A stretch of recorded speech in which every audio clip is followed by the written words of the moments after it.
கர்த்தருடைய பரிசுத்த நாமத்திற்கு ஸ்தோத்திரம்.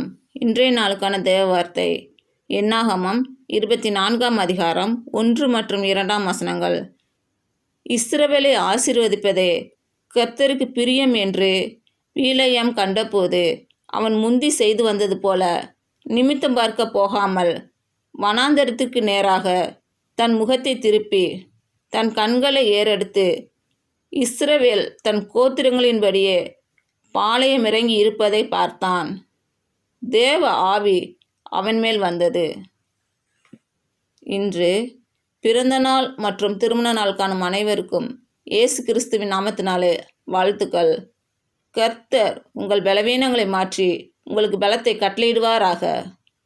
கர்த்தர் உங்களையும் உங்கள் பிள்ளைகளையும் உங்கள் பிள்ளைகளின் பிள்ளைகளையும் ஆசீர்வதிப்பாராக.